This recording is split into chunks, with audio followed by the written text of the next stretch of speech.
Olá, bom dia para as pessoas no Brasil e nas Américas.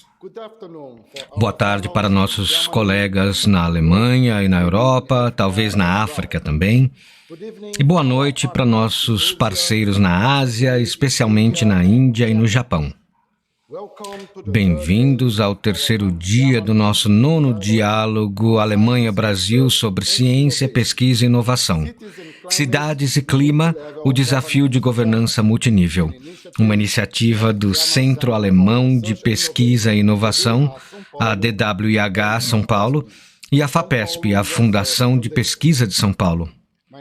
Meu nome é Márcio Weichert e eu sou o gerente do programa na mostra do DWIH em São Paulo. Como eles dizem, seja grandioso ou volte para casa. E esse é o nosso diálogo Alemanha-Brasil e aqui seremos grandiosos. Nesse ano, tivemos mais de 1.000 inscritos de 28 países. Muito obrigado por colaborarem com o sucesso desse evento. Para se informarem sobre eventos que vão acontecer e oportunidades também, sigam o DWIH e a FAPESP no Facebook e na LinkedIn. E assinem também as nossas newsletters. Ontem foi um dia fascinante. Recebemos perguntas ótimas e sentimos que poderíamos ficar o dia inteiro conversando com nossos excelentes palestrantes e moderadores. Na sessão de networking, que agora nós chamaremos de Praia do Diálogo, foi maravilhoso ver o engajamento dos nossos visitantes.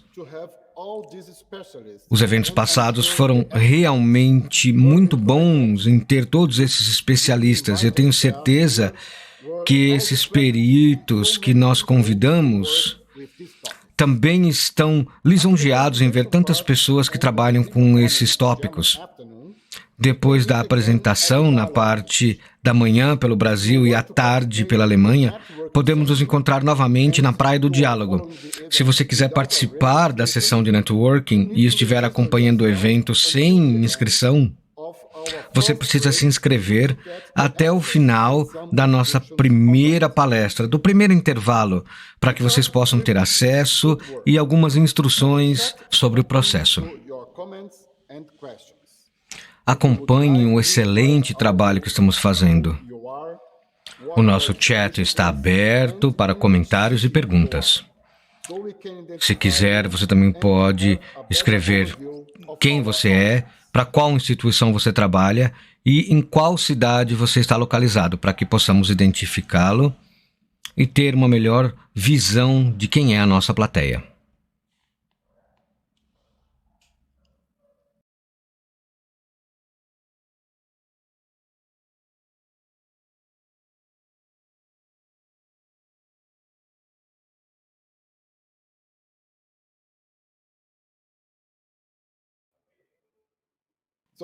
Estou de volta. Agora eu gostaria de convidar a professora Leila Costa Ferreira para se juntar a nós. A Leila vai apresentar a sessão 2, Governança sobre Urbanização e Proteção Climática. A professora Leila Ferreira é uma professora sênior no Centro de Pesquisa e Estudos Ambientais na Universidade de Campinas, Unicamp. Ela é integrante também da Associação Sociológica Internacional e integrante do projeto Earth Sister Governance, Future of. A carreira dela é marcada por engajamento internacional intenso, incluindo Brasil, Estados Unidos, Reino Unido e China. Talvez a Alemanha no futuro. Bem-vinda, Leila. Muito obrigada por suas amáveis palavras, Márcio. É um grande prazer conhecê-lo. E esse painel, essa sessão de hoje é sobre urbanização e proteção contra mudanças climáticas. Gostaria de dizer algumas palavras sobre essa sessão, porque eu tenho a certeza de que será muito rica em reflexões e ideias e nos ajudará a preparar a agenda para futuras pesquisas, a qual está focada realmente no problema das mudanças climáticas em várias escalas e como os diferentes atores são afetados por essas mudanças. Nós temos, então, o problema em desenvolver soluções e respostas e fazer o cálculo de como instituições normais, como foi dito ontem, podem resolver desafios em grande parte incalculáveis e são, portanto, contestáveis, o que pode levar, inclusive, a uma não ação. A palestra, portanto, vai nos dar esperança, eu tenho certeza, de que os governos locais vão poder fazer uma grande diferença. E, portanto, é um grande prazer que abra essa sessão e tenho certeza que sairemos daqui conhecendo várias abordagens teóricas e práticas. Agora eu quero convidar nossas duas panelistas, Gabriela Marques de Giulio e Sabina Schleck. Bom dia, Gabriela e Sabina. É um imenso prazer para mim estar aqui com vocês. Ambas são minhas amigas e são grandes cientistas, por isso vamos fazer agora as apresentações. Gabriela Marques de Giulio, em primeiro lugar. Gabriela é professora associada no Departamento de Saúde e na Escola de Saúde Pública de São Paulo. Ela trabalhou para a Sociedade Ambiental da Universidade de Campinas e codirecionou realmente o grupo de pesquisa ambiental na Universidade de São Paulo e integrou também o Centro Interdisciplinar de Pesquisa no Estado de São Paulo também. E o seu programa focaliza agora justamente nas mudanças climáticas e cidades, e as crises, e a comunicação, e a saúde pública e sustentabilidade. Nós trabalhamos juntas em muitas pesquisas e, hoje em dia, ela é minha colaboradora na minha própria pesquisa na FAPESP. É também com grande prazer que apresento Sabina Schleck. A professora Sabina é diretora executiva do Instituto de Direito Ambiental, o Centro de Planejamento e Pesquisa da Universidade de Westfália, e ela combina as suas pesquisas, interesses e trabalhos sobre leis para a proteção climática para os conselhos de pesquisas e políticas científicas, entre outras coisas. Ela também é co-presidente do Conselho Consultivo Alemão sobre Desafios Mundiais e chefe do grupo de trabalho jurídico do Future Project e co-presidente do Comitê Diretor de Ciência e Proteção Climática do Ministério Alemão de Educação e Pesquisa e do Ministério do Meio Ambiente. Então, queridas Gabriela e Sabina, vocês têm quase 20 minutos para a sua apresentação. Eu estou aqui para marcar o tempo, mas não se preocupem, eu tenho certeza de que tudo vai correr muito bem. Então, passemos agora à primeira apresentação de Gabriela de Giulio. Por favor, Gabriela, e eu fico aqui marcando o tempo. Obrigada. Muito obrigada, Leila. É um grande prazer estar aqui. Então, na minha palestra, me proponho a focalizar em perspectivas sobre adaptação climáticas e ver desafios entre como preencher as lacunas justamente na capacidade de adaptação das cidades. Em primeiro lugar, eu quero discutir aspectos críticos de adaptação e seus progressos em grandes cidades brasileiras. Depois eu vou falar de um índice que foi desenvolvido por nossa equipe de pesquisa, que as cidades podem usar para assisti-las na sua capacidade de adaptação. E, a seguir, eu quero refletir sobre uns pontos que tocam sobre a efetividade e usabilidade do conhecimento produzido para a adaptação climática. Eu discuto esses aspectos e perspectivas baseado realmente no nosso projeto publicado do Ciadata, que integra uma equipe de pesquisa multidisciplinar maravilhosa, em que adaptamos como os impactos climáticos impactaram muitos aspectos de nossas cidades e como os governos e as cidades brasileiras estão lidando com a adaptação às mudanças climáticas. E eu espero que essas perspectivas trarão algumas boas ideias e reflexões para a nossa sessão.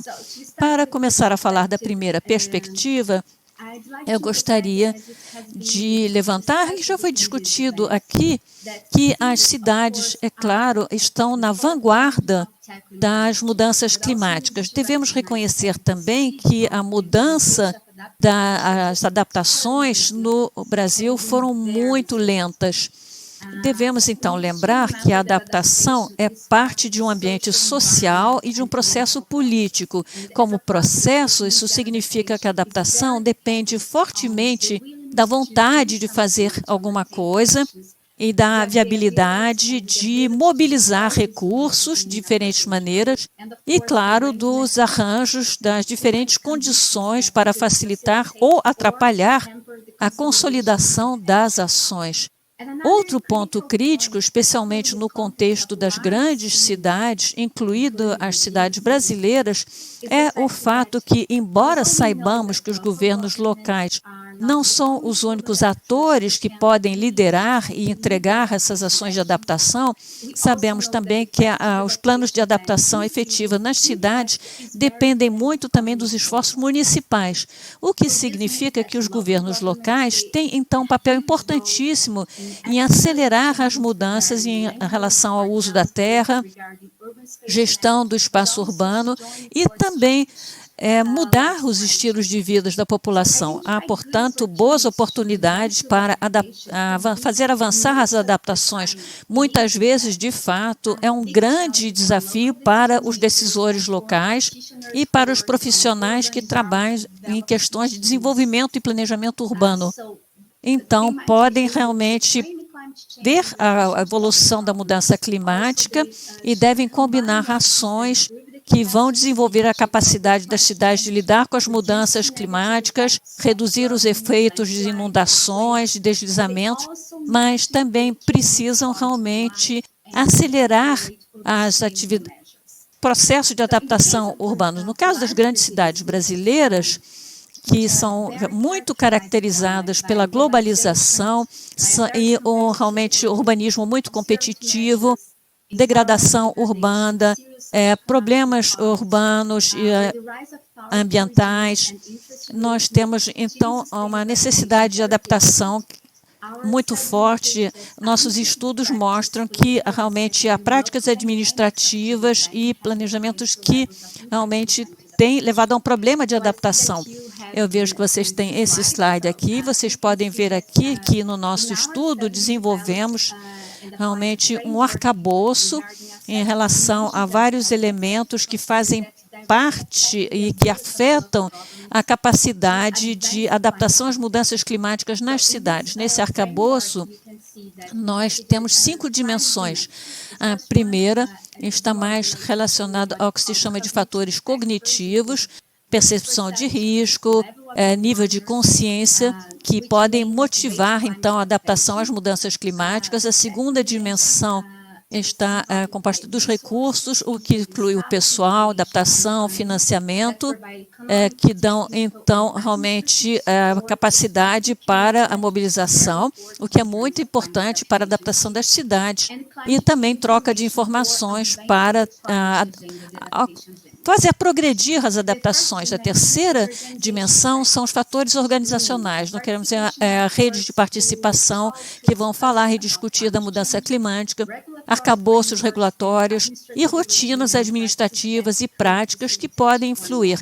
A capacidade de mobilizar recursos, a capacidade de integrar a adaptação como tema central, digamos, em vários setores, e também considerar os aspectos políticos, realmente o engajamento político, tudo que pode facilitar ou atrapalhar as iniciativas de adaptação, assim como as dinâmicas locais de planejamento urbano, o que, em particular no Brasil, afetam a capacidade das cidades de consolidar as inovações e as adaptações.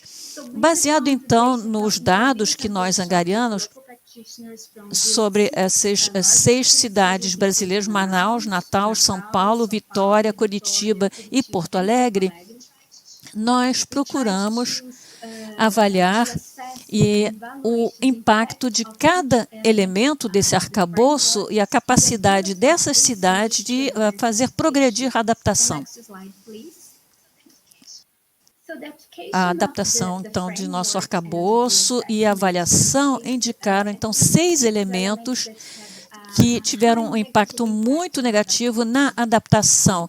Nós temos, então, aspectos administrativos, desejo político, nível de engajamento, falta de, digamos, noção da escala local, adaptação do governo, a pressão do setor privado e também alguns outros aspectos locais.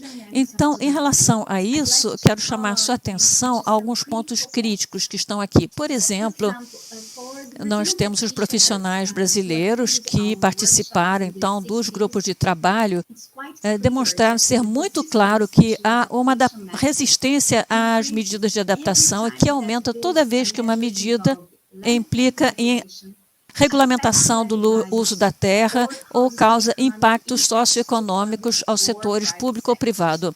Os profissionais também reconheceram que os planejadores urbanos são muito afetados pela perspectiva de tempo e a falta de inspeção, ou, digamos, acompanhamento, e para eles, porque como essas cidades estão localizadas em áreas metropolitanas grandes, algumas políticas críticas e condições críticas relacionadas ao planejamento urbano, como planejamento da terra, recursos hídricos, são consideradas como sujeitas a várias jurisdições, o que pode comprometer a capacidade do governo local de fazer as mudanças adaptativas. Então, nós temos, então, realmente uma questão de engajamento das cidades, que é importante. Então, nós temos esses insights que são dados por esses profissionais brasileiros. Nossa equipe de pesquisa também identificou algumas políticas para a adaptação dos municípios que, ao mesmo tempo, permitiram também várias medidas adaptatórias em vários setores e que também assambarcaram vários orçamentos e endereçaram várias questões e, ao mesmo tempo, aceleraram também a integração, que é tão importante, entre diferentes departamentos e setores para criar uma sinergia entre adaptação e sustentabilidade. Próximo slide, por favor.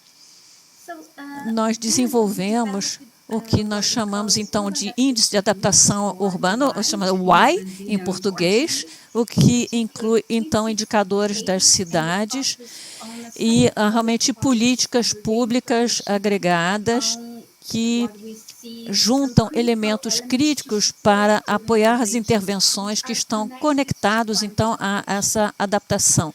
Essencialmente, esse índice avalia, então, a presença ou ausência de estruturas regulatórias e legais para apoiar a adaptação nas cidades. Nosso índice combina vários elementos estruturais que baseados em pesquisa ou mudanças climáticas, adaptação urbana. Selecionamos também indicadores que podem ser utilizados e fabricados utilizando dados públicos. Nós falamos aqui dos censos brasileiros, que é excelente e que realmente é fácil de acessar e também está sempre sendo atualizado para refletir mudanças que ocorrem nas cidades. Então, para desenvolver o nosso índice, também consideramos duas características importantes do lado local, as projeções climáticas e também o sistema de governança. Em termos de projeções climáticas, falávamos, então, nós ouvimos já de outros colegas, na segunda e na terça, falamos, então, do aumento da temperatura, do ar, aumentos de inundações e de secas, aumento de noites mais quentes e dias mais quentes, diminuição, alteração das noites e dias mais frios, e outros índices assim. E considerando, então, os índices governamentais, nós reconhecemos que diferentes responsabilidades ou adaptações ao clima estão distribuídos em diversas instâncias de governo federal, estadual, municipal, mas o nosso índice considera apenas as políticas que são da responsabilidade municipal. O nosso índice também combina o que nós chamamos na literatura de a capacidade adaptativa genérica específica. Então, nós temos políticas públicas específicas para políticas urbanas que estão conectadas com, por exemplo, a habitação, mobilidade urbana, agricultura sustentável, gestão ambiental e respostas a riscos climáticos. Em relação, então, ao perfil dos municípios brasileiros, em 2017, nós utilizamos uma escala de pontuação para dar, então, uma pontuação ao Y. Nós sabemos, então, que as 5 dimensões variam de acordo com os indicadores. Procuramos, então, normalizar os resultados para dar o mesmo peso e importância a essas dimensões e aplicamos esse ao estado de São Paulo, que tem 645 municípios com diferentes números de habitantes. Falamos de municípios com menos de 5.000 moradores e a megacidade de São Paulo com 12 milhões de habitantes. É claro, lembrem-se da importância do estado de São Paulo no contexto brasileiro, São Paulo sendo responsável por mais de 25% da população brasileira. Falamos aqui de mais de 45 milhões de pessoas, e São Paulo é responsável também de mais de 30% do PIB brasileiro. São Paulo também é realmente um dos primeiros estados brasileiros a considerar as questões climáticas no seu arcabouço político e regulatório. Eu vou mostrar nossos principais resultados na aplicação desse índice. Próximo slide, por favor. Como vocês podem ver aqui, os resultados foram, do ponto de vista de medidas ambientais, que é o segundo mapa aqui, mostram uma distribuição igual em todo o estado, não revelando uma relação clara entre municípios maiores e menores. As dimensões da agricultura sustentável, que é o terceiro mapa, aqui também foi distribuída espacialmente de uma forma igual em todo o estado, mas eu quero lembrar que as ações que foram desenvolvidas, como, por exemplo, estimular a agricultura orgânica e pomares ou hortas comunitários, que são 2 ações consideradas importantes para acelerar e melhorar a agricultura urbana, foram identificadas em somente 30% dos municípios de São Paulo. As respostas climáticas, esse mapa muito vermelho que vocês podem ver aqui, é aquele com os piores resultados. E eu quero, então, salientar que 70% dos municípios do estado não têm ou só tem um instrumento que consideramos importante e consideramos no nosso índice. De um modo geral, então, a aplicação do índice mostra que a maioria dos municípios estão localizados nas 2 partes inferiores do nosso índice, mas os municípios que estão localizados na região metropolitana do estado, onde a maior parte da população se encontra, tendem a ter as pontuações mais altas. Uma questão importante nesse índice é a capacidade de ser atualizado dinamicamente, utilizando os dados públicos. Outro ponto importante é o potencial que esse índice tem para ser usado em políticas, que pode ser uma oportunidade interessante para reforçar a capacidade adaptativa dos municípios ou para levar a um debate maior sobre as mudanças climáticas e adaptação. Eu quero mostrar essa capacidade, então, de difundir o conhecimento para mudanças climáticas. Nessa última perspectiva, que está baseada na nossa experiência na primeira fase do nosso projeto, eu vi que há uma espécie de limitações que, no nosso trabalho, nós reunimos vários profissionais de vários campos que queriam integrar as políticas de mitigação nos seus municípios e considerando todas as interações que nós criamos com os profissionais locais durante os 3, 4 anos em que trabalhamos, nós conseguimos examinar algumas ações que iam afetar realmente o uso e a adaptação resultante do conhecimento. Mas é importante lembrar que, quando falamos aqui, a forma em que o conhecimento e as informações se tornam disponíveis. E quando falamos aqui também de utilização, nós temos que ver como se aplica o conhecimento, realmente os efeitos a longo prazo do conhecimento. Então, a nossa experiência mostrou 4 pontos importantes aqui, que podemos pensar. Em primeiro lugar, a variedade da pesquisa e dos seus resultados é essencial para maximizar a informação disponível e seu uso. A importância da informação, é claro, é bem reconhecida e aceita, mas não é suficiente para aumentar ou fazer progredir a usabilidade e utilidade da informação. É importante identificar barreiras na criação de conhecimento e desenvolvimento de capacidade individual e organizacional curto e longo prazo. E contextos micro, meso e macro têm uma influência direta no uso do conhecimento e sua eficácia. Então, baseado no nosso conhecimento, na segunda fase do nosso projeto, ficamos muito conscientes de que algumas mudanças sistêmicas são necessárias para melhorar o uso da informação e melhorar a interação entre ciência e aplicação.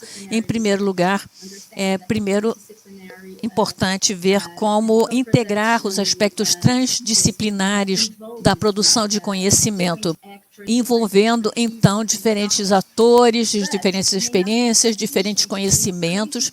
Contudo, isso pode não ser suficiente para aumentar a usabilidade da informação, porque há outros fatores que influenciam isso na escala média e macro. Então, embora haja aspectos transdisciplinares que afetam vários atores, nós reconhecemos que realmente alinhar expectativas e propósitos e objetivos dentro de uma linha de tempo é muito desafiador e requer cooperação e também processos dinâmicos de adaptação.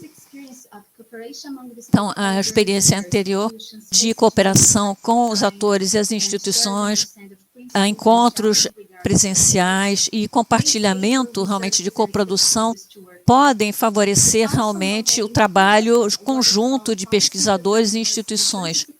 Nós também temos aqueles empreendedores das políticas, atores que têm realmente um papel importantíssimo na identificação de lacunas de conhecimento e mobilizar os processos e políticas são muito importantes para o desenvolvimento de informações que serão consideradas acreditáveis e respaldáveis pelos governos locais. E é preciso lembrar também que financiamento e integração são muito importantes na aplicação desse conhecimento. E talvez esse é o meu último ponto, a barreira principal que tem que ser derrubada está na esfera política.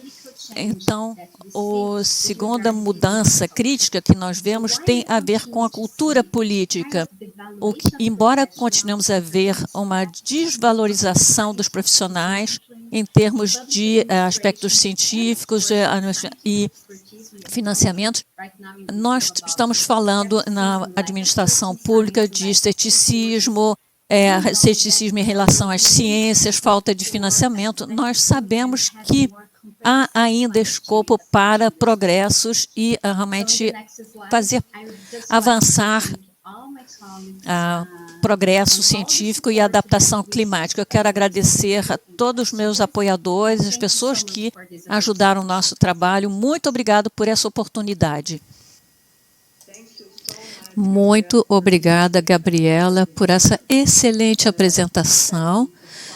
Realmente fiquei fascinada com essa pesquisa. Passemos agora A nossa próxima palestrante é Sabine Schleck, da Universidade de Münster. A senhora agora tem a palavra e é um grande prazer ouvi-la. Muito obrigada, Leila. Muito obrigada por sua acolhida. Estou muito feliz em ver tantos rostos e estou muito feliz por participar deste workshop. Senhoras e senhores, quando nós falamos da governança da mudança climática por governos locais, devemos, em primeiro lugar, observar que as estruturas de governança nas cidades no mundo todo variam significativamente. Devemos também reconhecer que não há um único tipo específico de governança urbana. Próximo slide, por favor.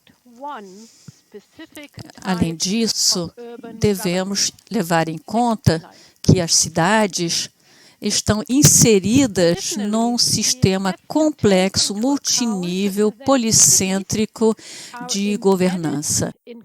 E isso, se examinarmos o papel, então, das cidades dentro do arcabouço do Acordo de Paris, que todos vocês conhecem, que é para combater as mudanças climáticas e a transformação para a sustentabilidade que devemos efetuar se quisermos implementar os Objetivos de Desenvolvimento Sustentável, devemos entender que as cidades, em primeiro lugar, estão inseridas em nações, o que limita o seu poder no nível internacional. Vocês veem aqui na parte superior do slide, justamente, que as cidades não têm nenhum poder para exercer política internacional. Contudo, podem organizar cooperações e redes com outras cidades, como o C40, com o propósito de combater as mudanças climáticas.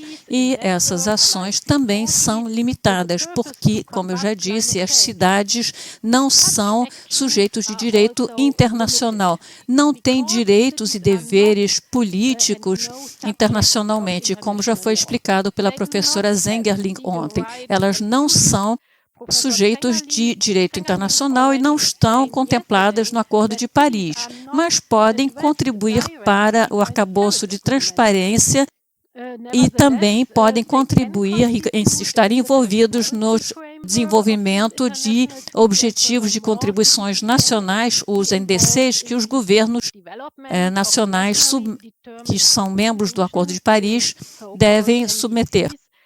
Podemos concluir que todo o poder dentro do âmbito das cidades para combater as mudanças climáticas não vai depender de leis internacionais, mas sim das leis de seu próprio país.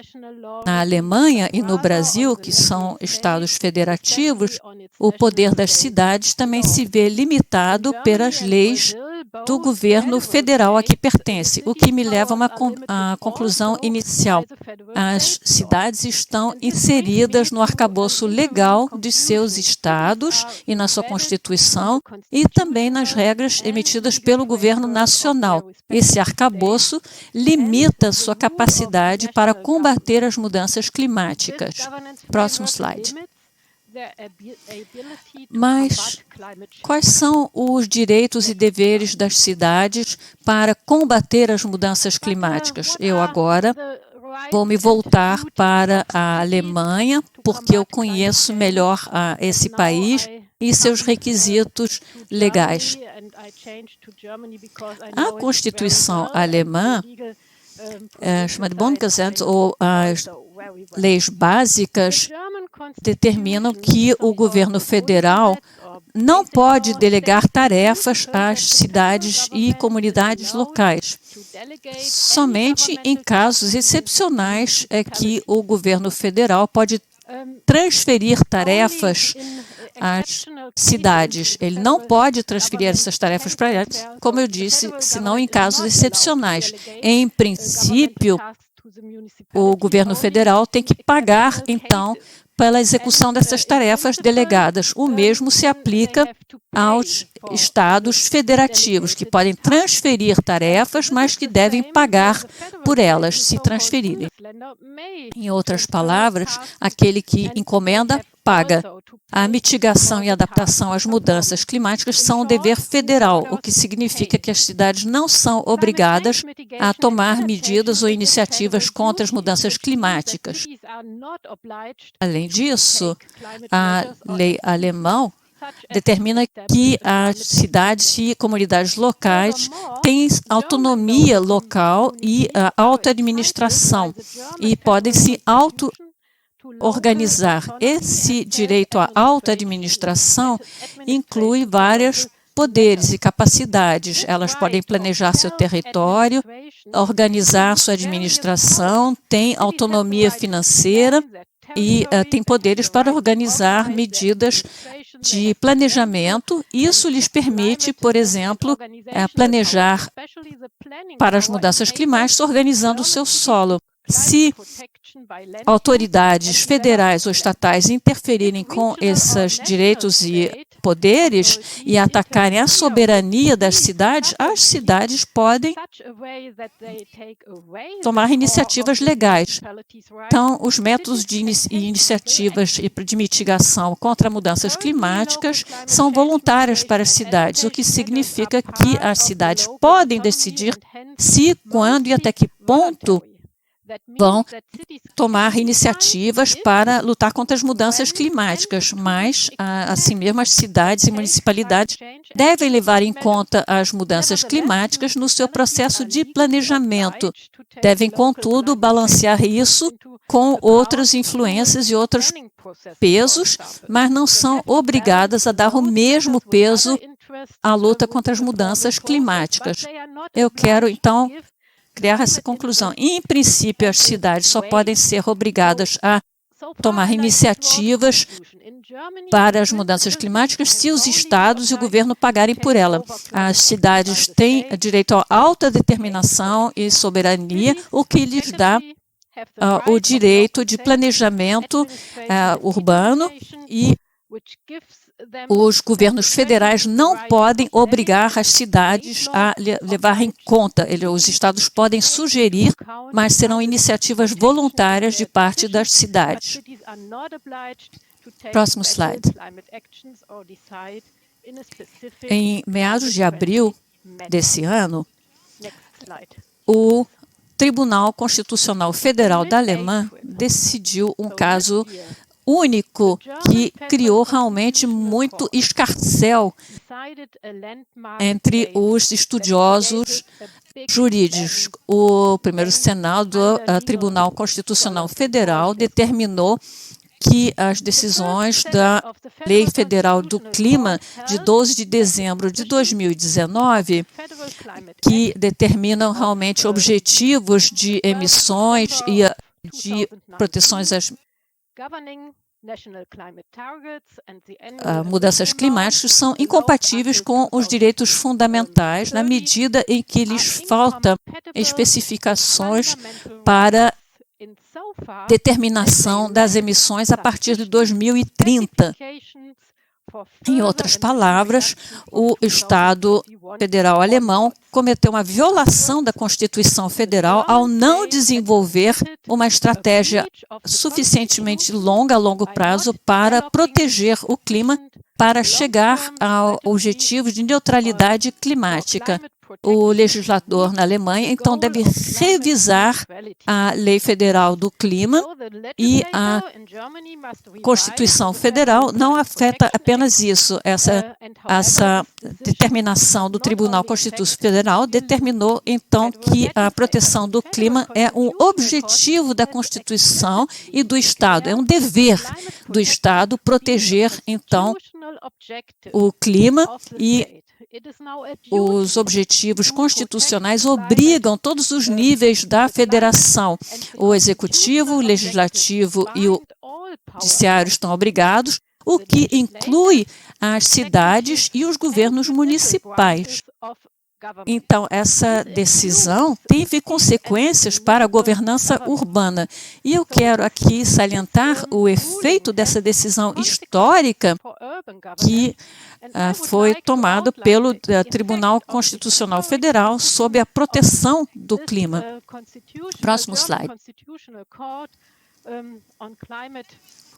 o Tribunal Constitucional Federal decidiu sobre 4 decisões ou 4 ações que foram feitas por pessoas físicas. Havia as crianças, jovens adultos, fazendeiros, pessoas que viviam não somente na Alemanha, mas também no Bangladesh, no Nepal e, além disso, nós tínhamos também ações movidas por associações ambientais e ONGs alemãs.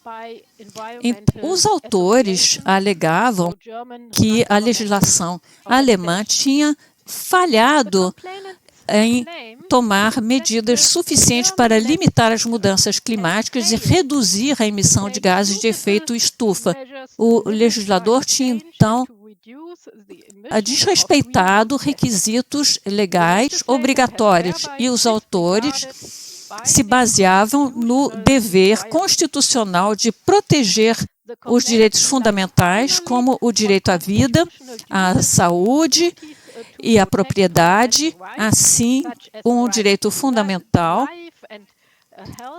a um futuro de acordo com a dignidade humana. E esse direito fundamental que existe, mas que não está escrito na nossa Constituição, há também esse direito fundamental a um nível mínimo de ecológico. Então, em relação a essa obrigação de redução das emissões, foram descritas como realmente urgentes. Os autores disseram que o presente oferecia uma ameaça para o usufruto de direitos fundamentais do futuro. Então, se você pensa que isso teria sido bem sucedido e me perguntassem isso no passado, eu diria que não, nunca. Todas as ações anteriores em que se falava justamente da violação aos direitos constitucionais e da obrigação de se proteger saúde e vida sempre tinham sido desprezados. E se houvesse uma ação, por exemplo, alegando que havia muita concentração de ozônio, regularmente se determinava que as medidas existentes não estavam, obviamente, insuficientes, que havia incertezas científicas e que não eram adaptadas à situação. Então, não havia condenação a tomar medidas ambientais e limitar as emissões para proteger a saúde e a vida das pessoas. Mas, surpreendentemente, essa ação constitucional foi bem sucedida. E, vocês sabem, todos os estudiosos jurídicos ficaram absolutamente fascinados por essa decisão e ainda estão. E por esse motivo, a decisão pode ser descrita como sendo histórica. Então, o Tribunal Constitucional Federal determinou, então, realmente as garantias de direitos fundamentais intertemporais e determina que esses direitos fundamentais dão aos autores proteção contra ameaças abrangentes contra seus direitos que são causados pelos gases de efeito estufa. O que cria, então, um novo padrão constitucional, uma nova norma que vai caber, então, agora ao Legislativo determinar. A Constituição, o Tribunal Constitucional, obriga o governo agora a assegurar ou salvaguardar os direitos fundamentais, a liberdade e a saúde e a vida, e proporcionalmente também distribuir esses direitos para gozar dos direitos fundamentais entre as gerações. Então, isso não é derivado do dever do Estado para proteger a vida e a saúde das pessoas, mas é derivado do direito ao usufruto dos direitos básicos.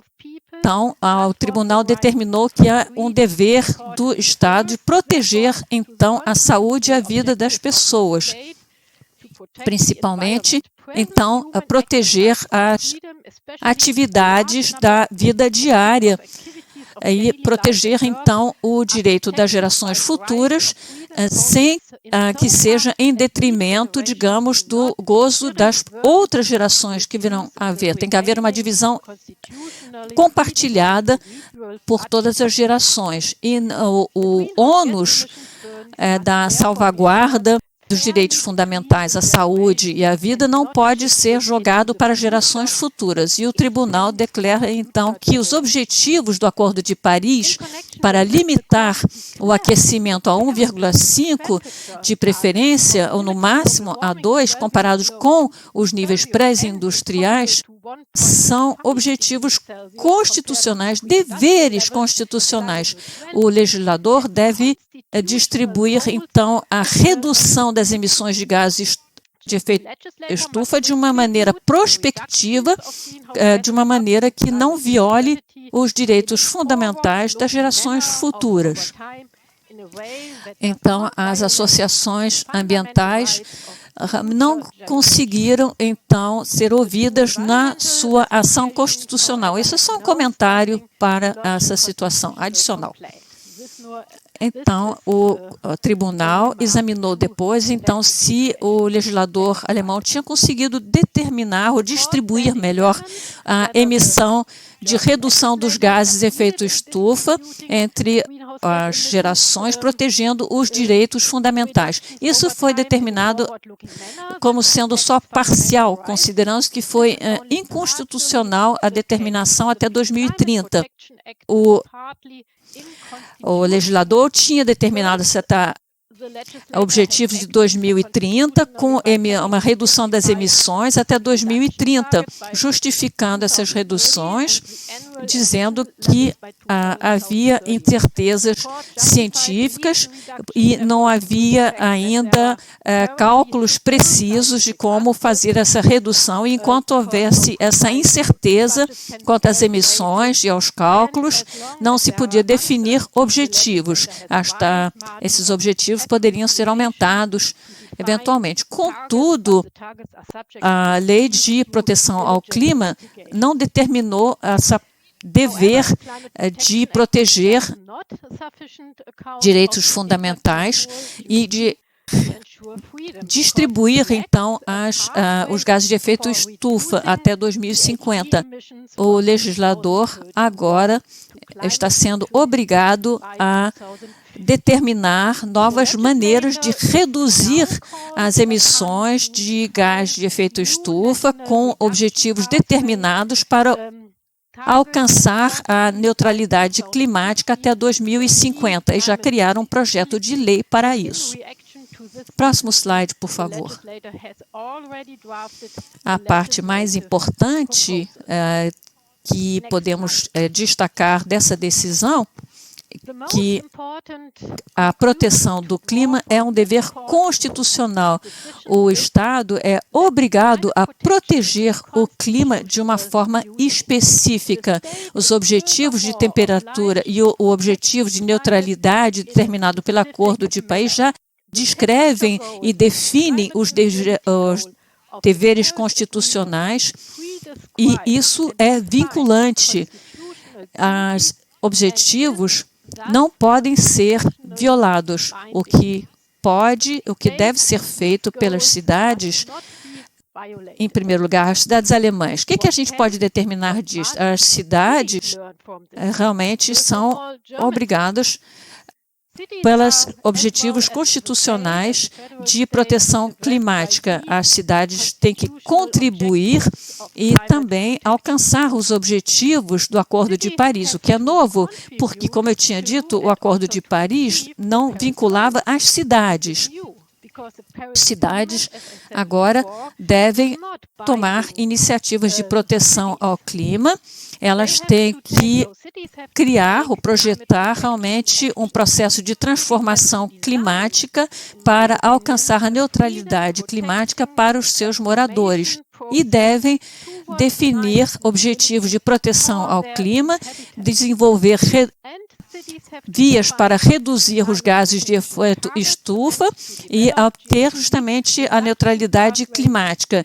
E a ambição da redução dos gases de efeito estufa pode ser medida por um orçamento de carbono. E é claro que a ambição se vê limitada pela capacidade das cidades, como eu já disse antes. E as cidades devem levar em conta a proteção climática em cada decisão local. Essas, então, são as novas consequências e deveres para as cidades alemãs. E eu vou concluir. O próximo slide, por favor, que vai ser meu último slide. Uma curta conclusão para as cidades no mundo todo. Quais são as lições aprendidas para essas cidades? Eu diria que as cidades devem assegurar realmente os direitos fundamentais, intertemporais ao longo do tempo e devem fazer uma contribuição para alcançar a neutralidade climática ao criar um processo coerente de transformação, não deixando esse ônus para gerações futuras. Muito obrigada por sua atenção. Thank you very much for your attention. Muito obrigada, Sabina. Foi realmente uma apresentação brilhante, pela qual agradeço muito e agradeço pela maior noção da experiência alemã. Nós temos muitas perguntas, as quais vamos passar agora. A primeira é dirigida, um minutinho, para a Gabriela, de Eduardo Krug. Gabriela, os resultados do índice está correto e dos termos utilizados para o índice eu estava esperando que vocês se baseassem nos resultados climáticos. Por favor, comente. Muito obrigada, Leila, pela pergunta. Muito obrigada, Eduardo, também pela pergunta. Na literatura, vemos que a maior parte dos índices estão focalizados nas vulnerabilidades das mudanças climáticas, os mapas de hotspot. Então, é normal que você espere uma coisa assim. Mas eu diria que uma inovação do nosso índice que propusemos é justamente a combinação de aspectos políticos que estão diretamente conectados ao que nós vemos como vulnerabilidades ou com uma transição melhor para a sustentabilidade, com adaptação. E esse é o principal desafio. A maior parte do tempo, quando falamos com os profissionais brasileiros, nos damos conta que eles têm realmente uma dificuldade para entender que muitas ações, muitas iniciativas nas cidades podem estar conectadas às adaptações às mudanças climáticas. Eles não tinham se dado conta disso, dessa maneira de ver as coisas. Eu diria, então, que com o nosso índice, é claro que nós procuramos entender quais são as políticas públicas de certas cidades, quais essas políticas que as cidades têm para fazer a transição para a sustentabilidade, mas também para qualificar a adaptação de acordo com a literatura, combinando com o que eu disse, com essa capacidade genérica e também mais específica. Então, claro, você tem razão de esperar isso no índice, mas eu diria que isso é uma inovação do nosso índice. Muito obrigada, Gabriela. Agora, uma pergunta para a Sabine. Professora Sabine, muito obrigada por sua contextualização e do papel dos governos locais e cidades em relação à proteção climática. A maior parte da literatura enfatiza o papel das cidades, mas nós temos uma lacuna realmente entre o nível local e nacional. E talvez essa multiplicidade de arenas pode ser uma maneira de implementar ações mais efetivas, de Luciana Royer, de São Paulo.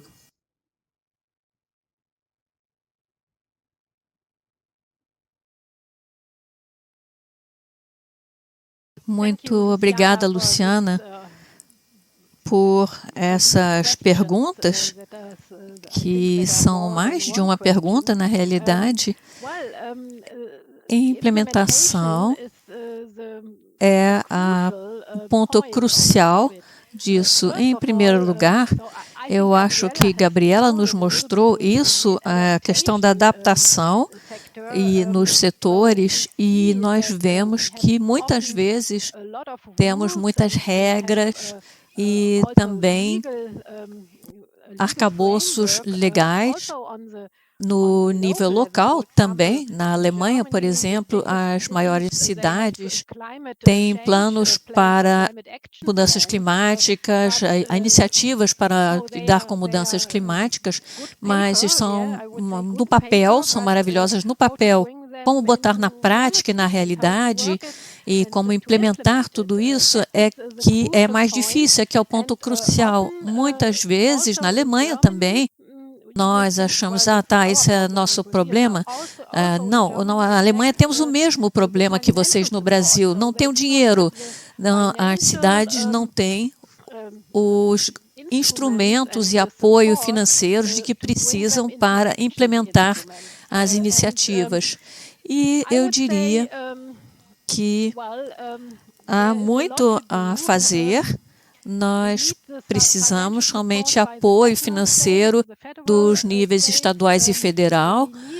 Precisamos também, talvez, de mais autodeterminação na realidade. Na Alemanha, nós temos realmente uma lei federal que não permite interferir com a autonomia dos governos locais, mas talvez os governos precisem de mais flexibilidade e mais autonomia.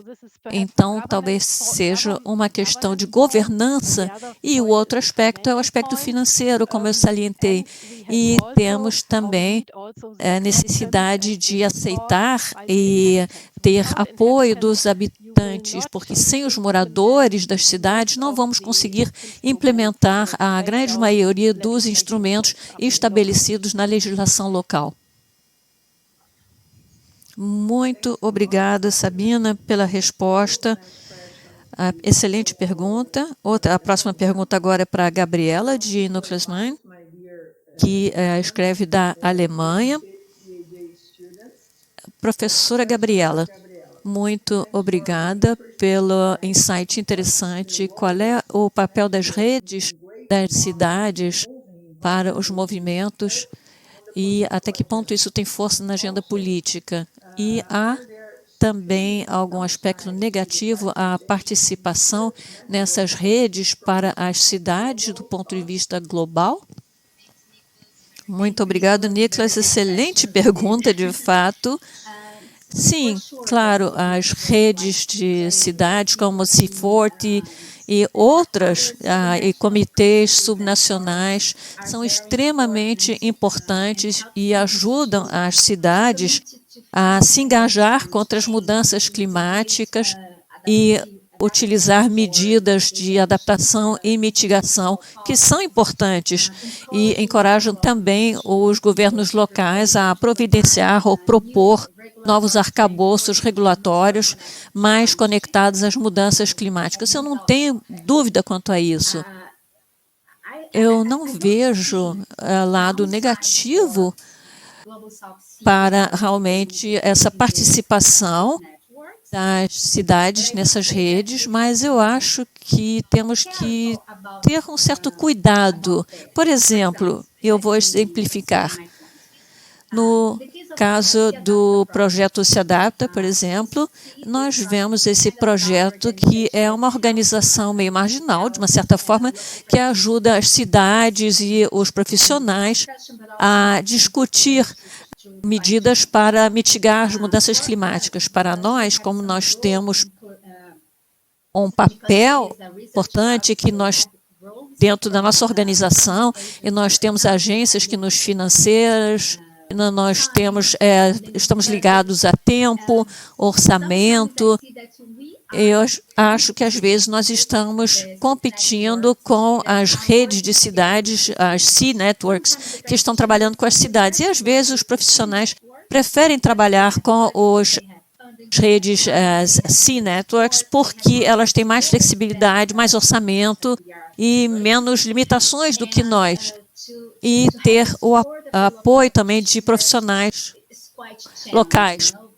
Mas isso é muito desafiador. Eu não vejo lados negativos, eu só vejo que, às vezes, há uma competição entre institutos de pesquisa, grupos de pesquisas e as redes das cidades. Eu não sei se eu tornei meu ponto mais claro, mas a ideia é essa, é o que eu vejo ocorrer. Muito obrigado, Gabriela, pela resposta.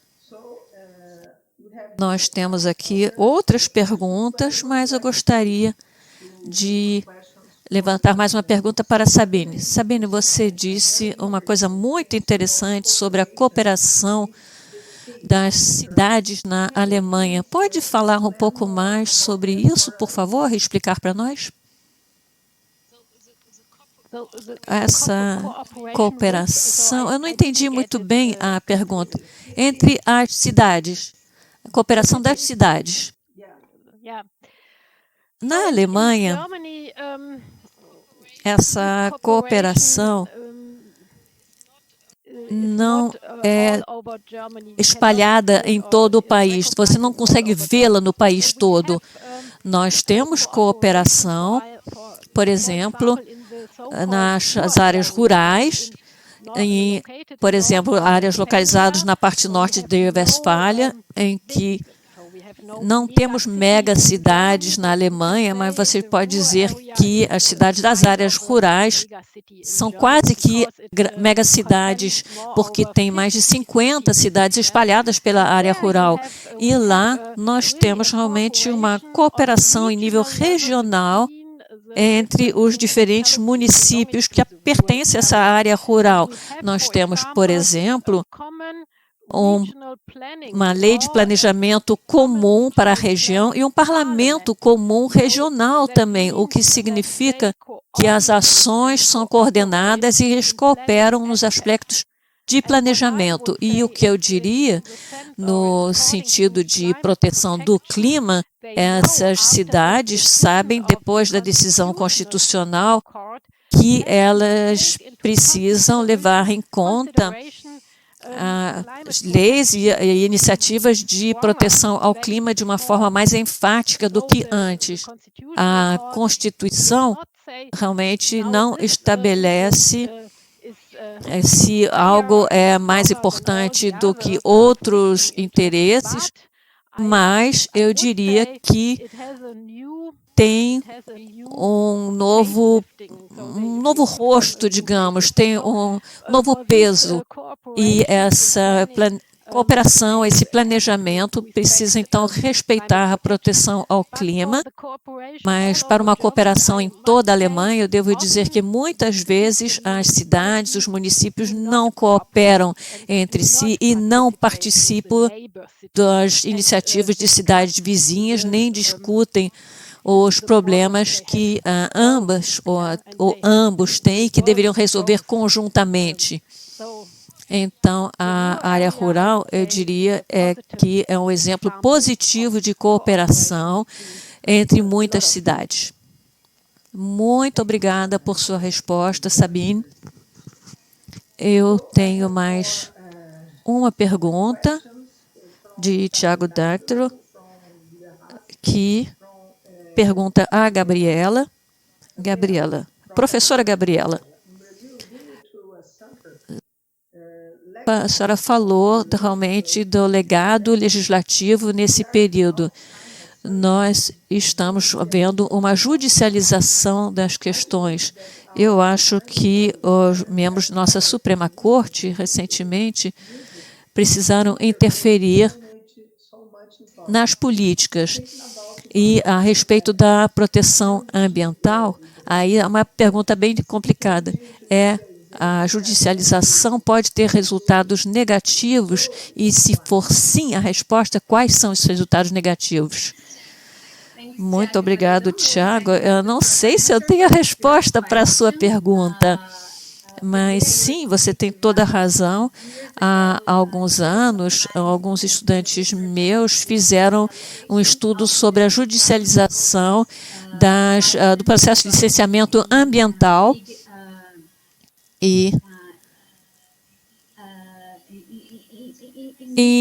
para grandes empresas ou empreendedores no Brasil, como, por exemplo, para atividades de mineração, para, enfim, grandes projetos de infraestrutura.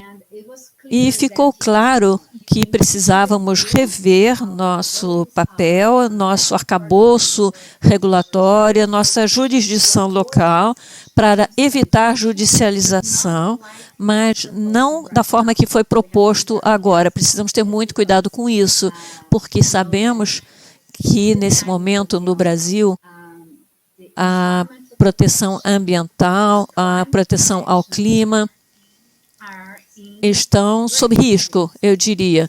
Você pode ver o desmantelamento das estruturas governamentais para a proteção do meio ambiente e da demolição, ao desrespeito à maioria das leis. Eu não tenho uma resposta, mas eu diria que sim, nós temos que ver isso, mas não da forma que isso é feito agora, e precisamos sempre estar baseados em aspectos científicos. Nós temos muitos estudos no Brasil, excelentes pontos científicos sobre os quais basear os regulamentos e o arcabouço regulatório em relação ao licenciamento ambiental, à proteção ambiental, à preservação da biodiversidade, proteção ao clima.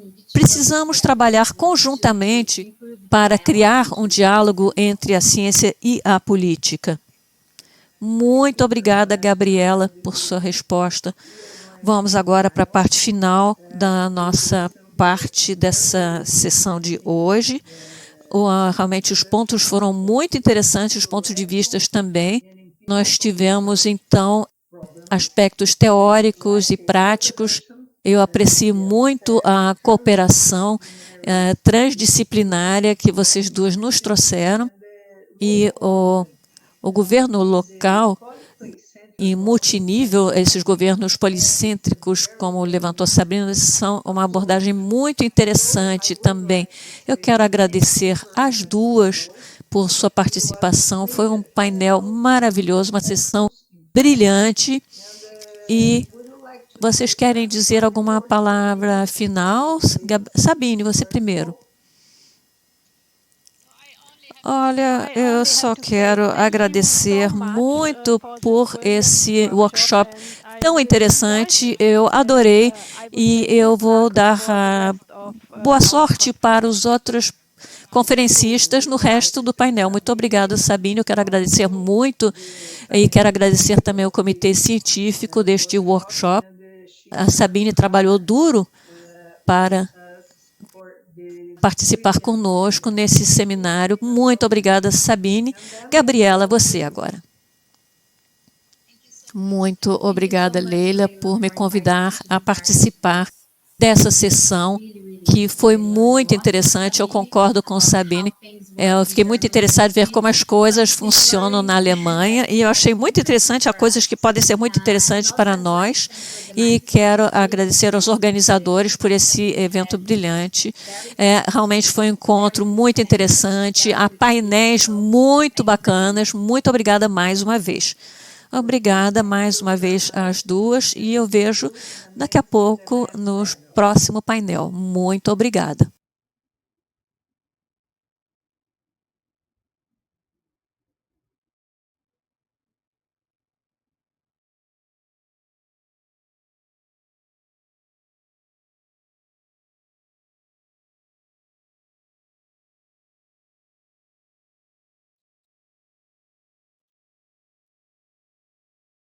Bem, Aqui eu estou novamente. Muito obrigado, Leila, Sabine e Gabriela, por essa fantástica sessão. Esse é um ponto bastante importante que a Sabine abordou, entre a obrigação e a liberdade. Nesse momento de pandemia, isso também é um tópico bastante importante. Eu realmente sinto como se nós pudéssemos ficar aqui batendo papo o dia inteiro e todos nós aprenderíamos muito mais ainda com todos vocês. Muito obrigado mais uma vez. Teremos um intervalo agora para que nós possamos estar bem preparados para o próximo painel. Então, tomem um café e apertem o cinto de segurança porque nós vamos falar sobre mobilidade.